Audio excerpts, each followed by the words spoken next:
Jaws pronounces it one way, and I always say the way Jaws did. Corinne Weible. Corinne. Yeah. All right, so next up we have Corinne Weible from Pete, and I'm going to pass the mic to her, and she's going to talk some about employment-related stuff. So here we go. All right. Hello. No. How about, yeah. That'll work. Thanks, Matt. Yeah. Hello, everybody. My name is Corinne Weible, and I'm with the Partnership on Employment and Accessible Technology. And just as a quick introduction, we are funded by the Department of Labor, and we're an initiative to foster collaboration and action around accessible technology in the workplace. We do that a lot of ways. We've got a lot of resources up on our site for procurement guides, staff training, that sort of thing.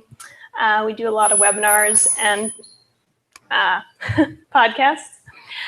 One podcast we launched this year is on the future of work, on topics related to emerging issues or technologies in the workplace and how they are affecting people with disabilities.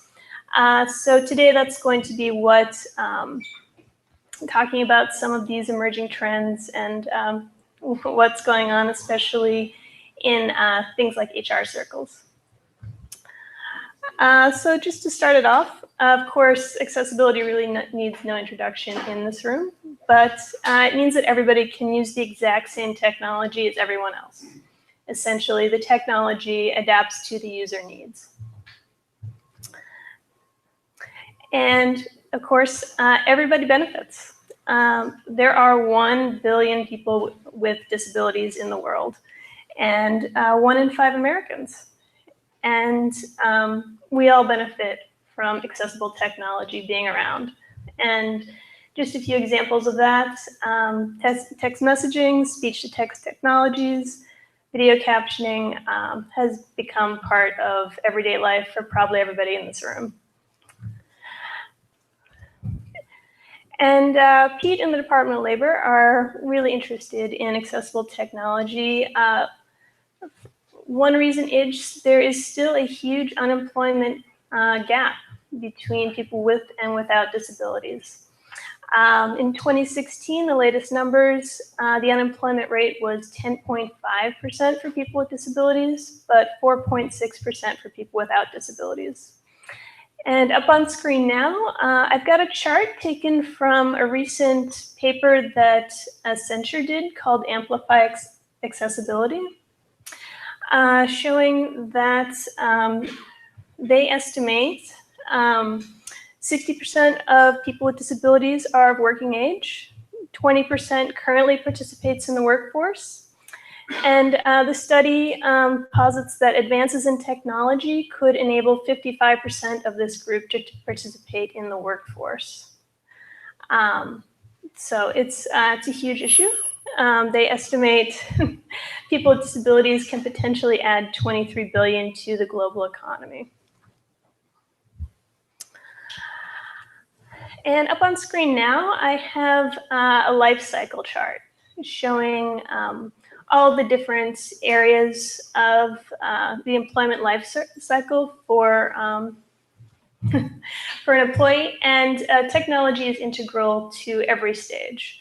That includes recruiting, obviously job applications, pre-employment testing, hiring and onboarding, any of those kind of modules, obviously on the job. I think Ryan before gave a great presentation talking about timesheets and other elements that you might encounter in the workday. And then there's everything from learning modules for career advancement to even benefit systems after you leave a job are typically online today.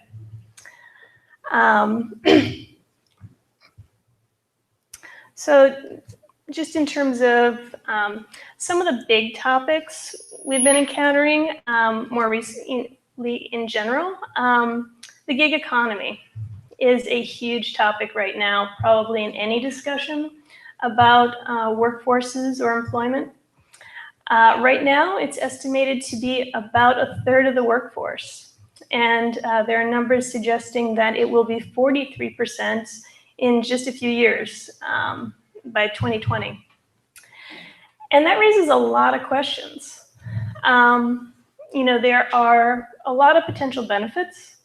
Some of those are, there's a lot of flexibility in freelance work, opportunities for telecommuting, for setting your own hours, for working less than full time.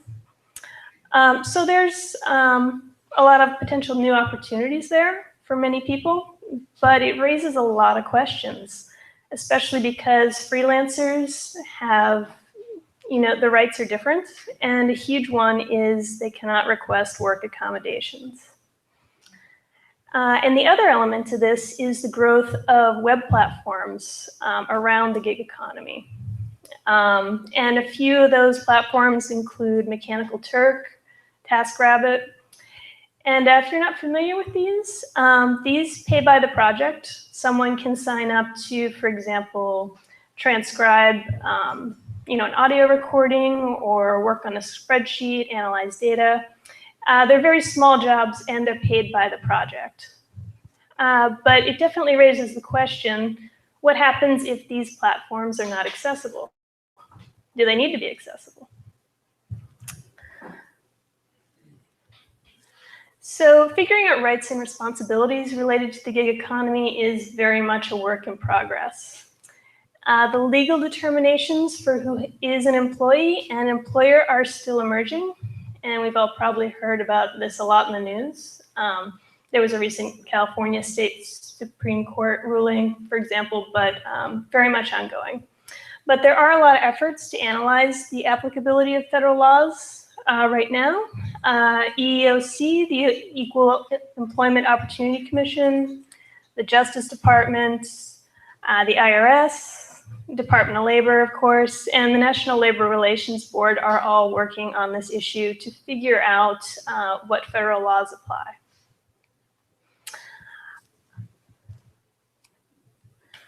So while there aren't any clear answers yet, there are a lot of implications of what it means. And looking at the Americans with Disabilities Act, there are a few conclusions that we can draw.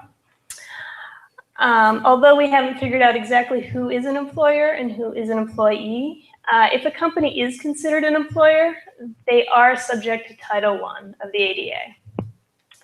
And that's because it covers employment discrimination. Title I does not cover independent contractors.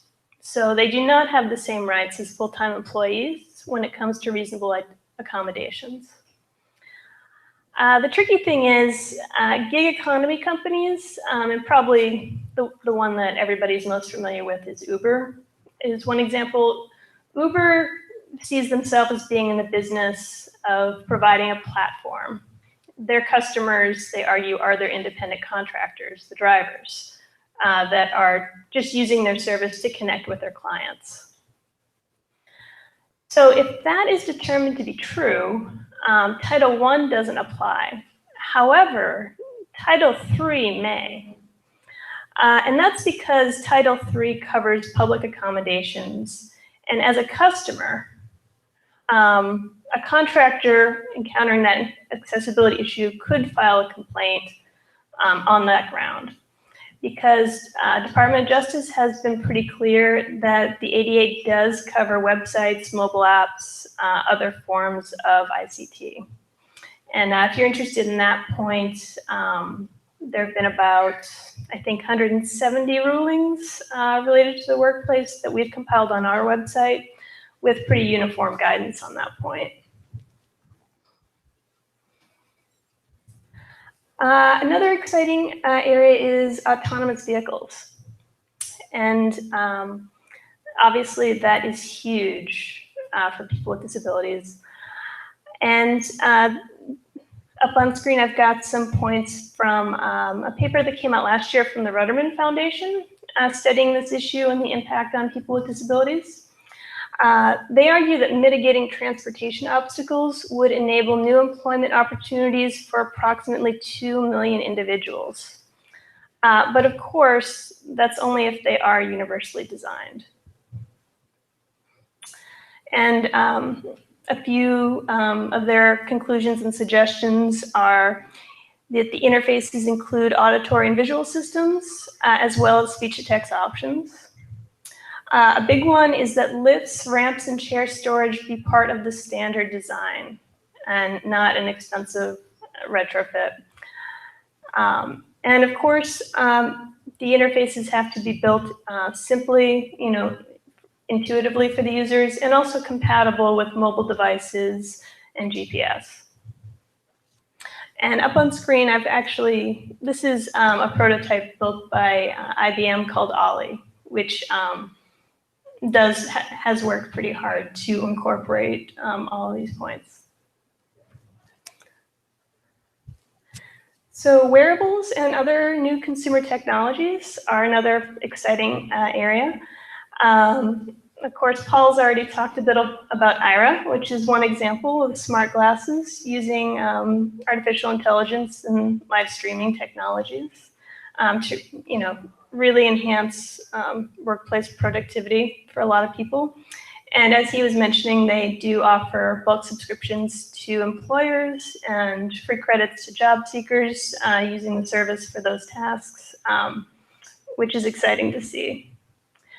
Automated captioning is obviously a very big deal, for texts, objects, and we're seeing that in a lot of places, not just the workplace. But another interesting area, researchers are using a lot of machine learning algorithms to design technology that is more accessible. One person we had on the podcast recently was Martez Mott at the University of Washington, and he spoke about his research in using algorithms to create touchscreens that are more accessible to recognize touch from a broader diversity of users. For example, with people with more limited use of their hands. So that was really, that's exciting. And it was a great podcast. Encourage you all to check that out. So another area, obviously, is online job applications and pre-employment testing. And this is an issue that Pete has been working on for a few years for obvious reasons. Obviously, one of the biggest barriers to employment is for a person with a disability is if they cannot even submit an application. They can't even get it in the door. So in 2015, we, based on a lot of anecdotal data, did a national survey of people with disabilities, asking them about their last experience applying to a job. And the results were grim. 46% rated their last experience as difficult to impossible.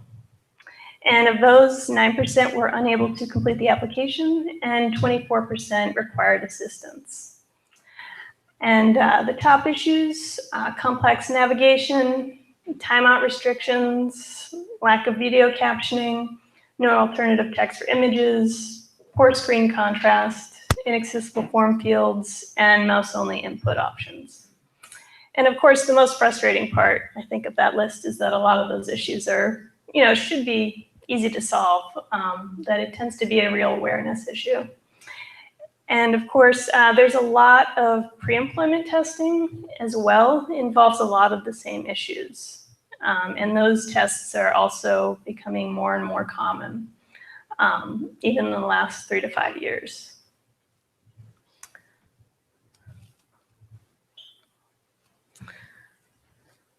So more recently, in the last few years, we're also seeing artificial intelligence as just being rapidly on the rise and becoming part of human resource tools and recruiting tools. One big one is that recruiters are using data analytics to quickly sort applicants and contacts. And they're also using a lot of pattern recognition methods to analyze job descriptions, to analyze the success of like retention rates of the people they hire or performance rates. And they use this data to also determine their strategy for seeking new hires. Chatbots are obviously taking over the internet, and that includes recruitment websites. And a lot of the similar algorithms are also used on the job. They're used to scan employees for like their productivity and to figure out who might be a good fit for a promotion or who might have a skills gap that needs attention. And a few other related technology trends. Virtual reality is becoming a part of many aspects. HR recruiters are using it for remote tours of an office, for example, but also in conducting a skills assessment. They can do that remotely now, which is exciting. A lot of interviews are conducted over live video. And social media is also a huge part of recruiting today and has been for a while. But that's interesting because, especially because it's often targeted at people not necessarily looking for jobs. A lot of times it's very targeted to find passive talent, to find candidates that might not necessarily be looking, but that might be a perfect fit for the job they're looking for.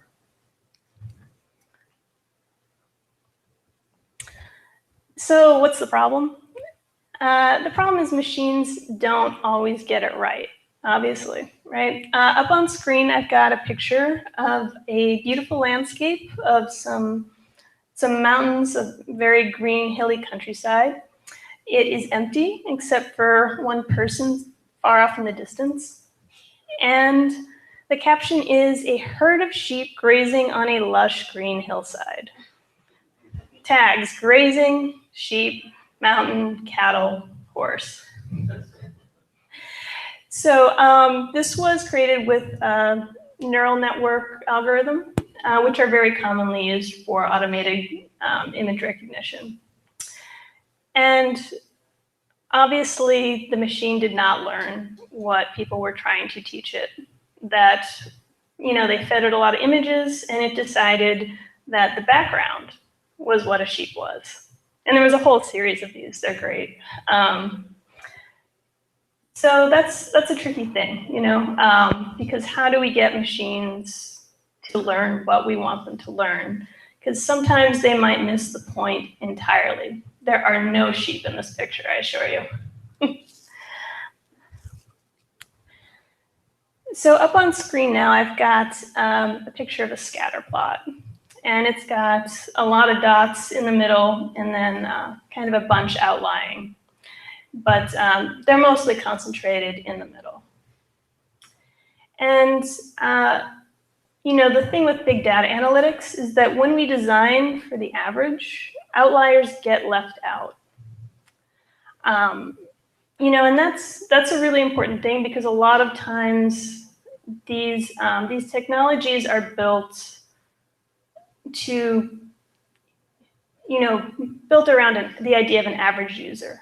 They're built with the idea of like a really homogeneous experience. And in looking at this data set that I've got up here, they're going to concentrate on the middle. And a lot of times, the dots on the outlying edges get cleaned out. Because even, and if we consider this as a group of people, people with disabilities are the largest minority. But because there's so much diversity between them, they're not going to register that way to a machine unless you've taught the machine to recognize it. So they're going to get cleaned out. And that's bad news for everybody.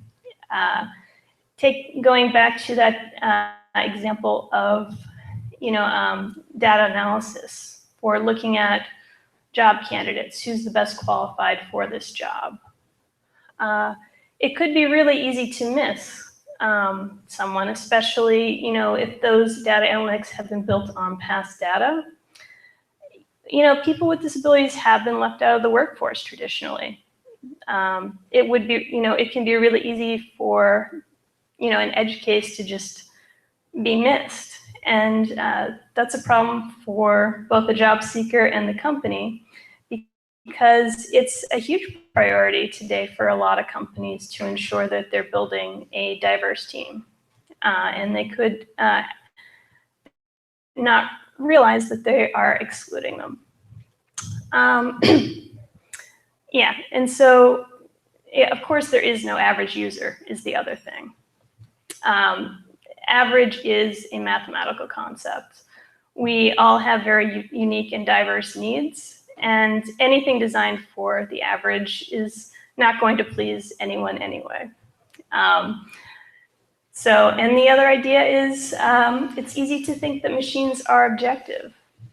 They aren't necessarily. They are designed by people with biases, and they're going to include those biases unless we design them otherwise. So up on this next slide, I've got a picture of the same scatter plot, but instead of like one big assortment, they are divided up into a lot of different colored, different shapes, like covering like all the different areas. So there's a middle, but then there's also some other shapes gathering together, like the outliers as well. And that's because we can build machines that understand and recognize and serve diversity. For example, getting back to that example of the data used to sort job candidates, it might be that you don't have the data from the past that would match the candidate you're looking for now. But using predictive modeling, you could include, some of those cases.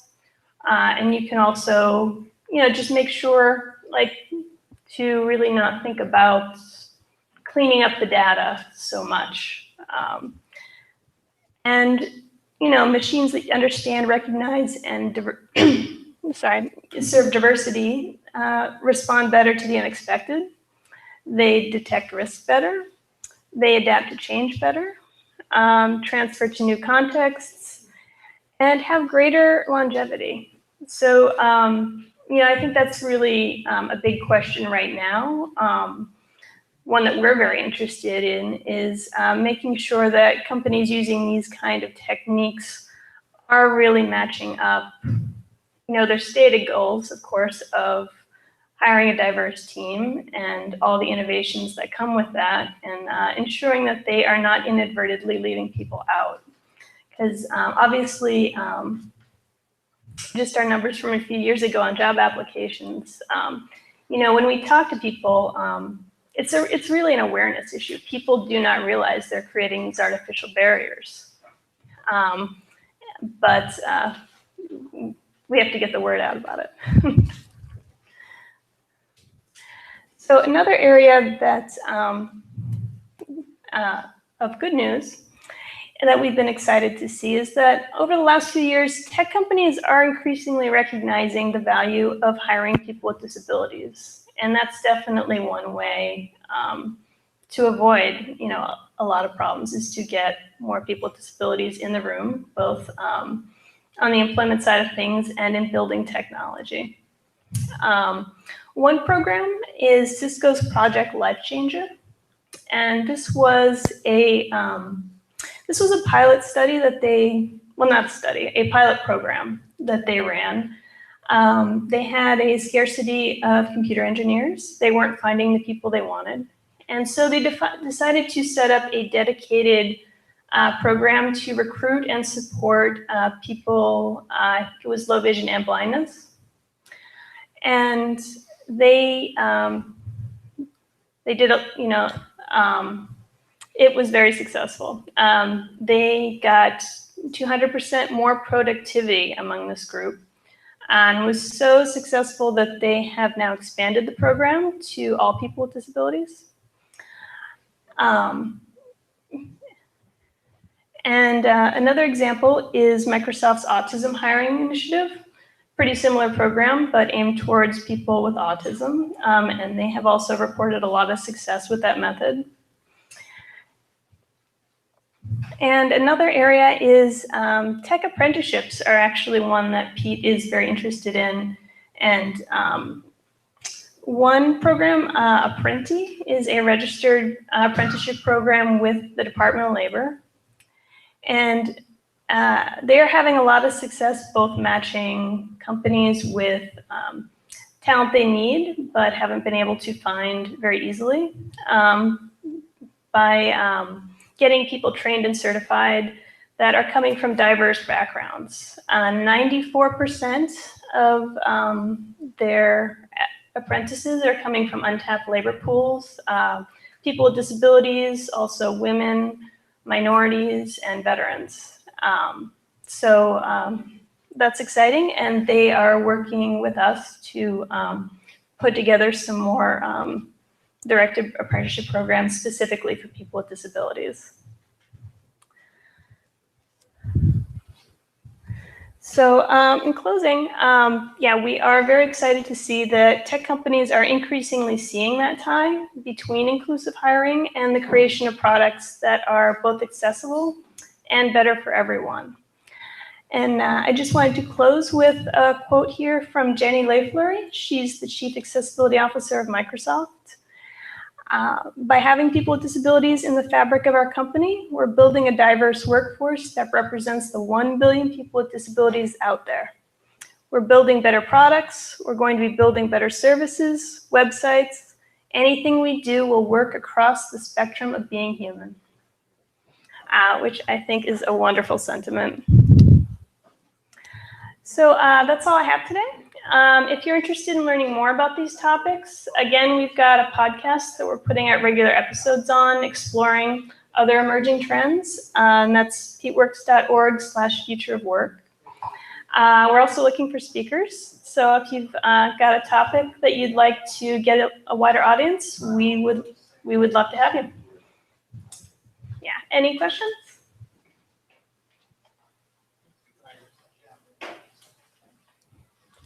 Chris? Yeah.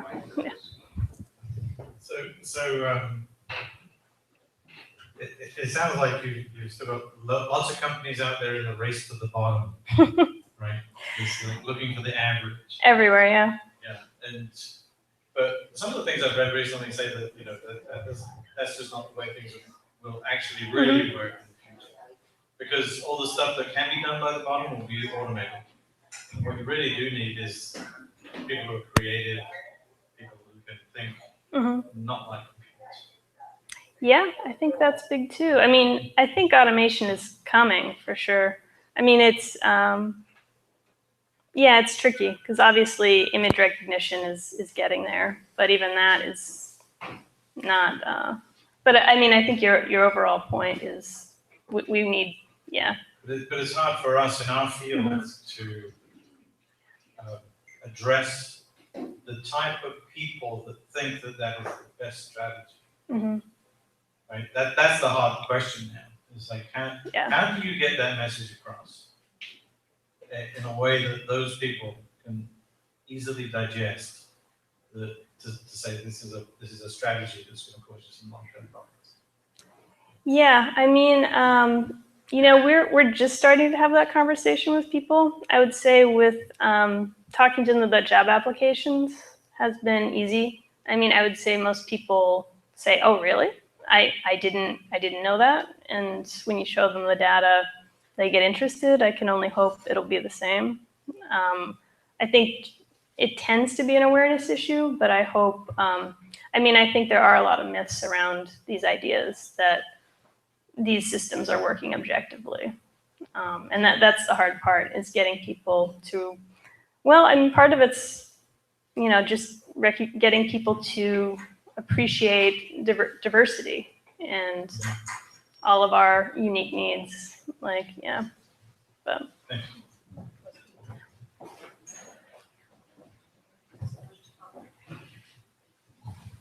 Hi, so have you ever interacted with groups like the Algorithmic Justice League? No, I would say we've worked with, a lot of that came from the Inclusive Design Research Center in Ida Travarius, but I'm not familiar with that one. So really interesting. It's a lot to do with programs that don't recognize Black faces. So yeah. white masks and things like that. Yeah, very related. Yeah.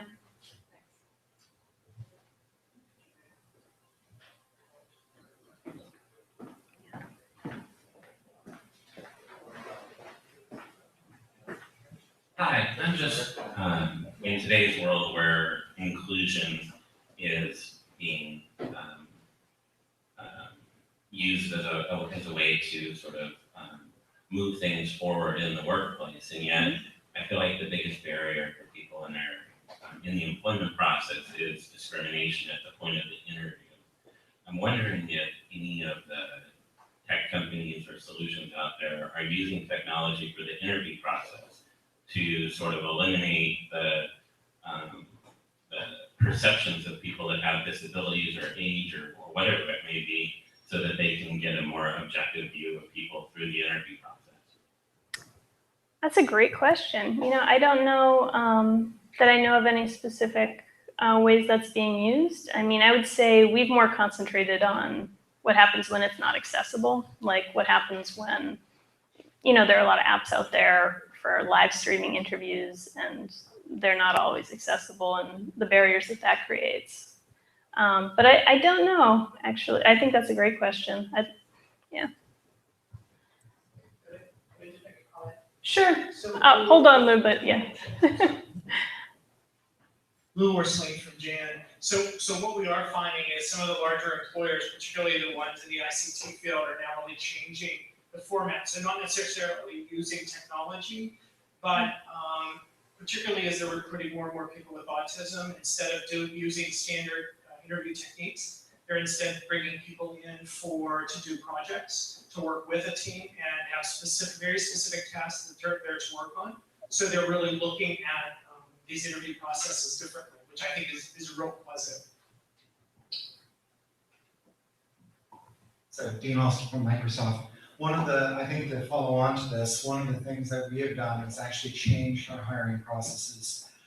We have found that actually some of our interviewing processes were what you would call inaccessible. I mean, they don't focus on what the person can bring. It focuses on a standard set of questions to kind of weed out. So along that, what we've done is actually had a sponsorship program whereby the person with the disability would come in and actually have a lot of prep work, as well as that same person would go and talk to the hiring managers and the people that are going to be in the interview loop to help them understand how their interviews are inclusive or not inclusive and try to get to a good fit for the role.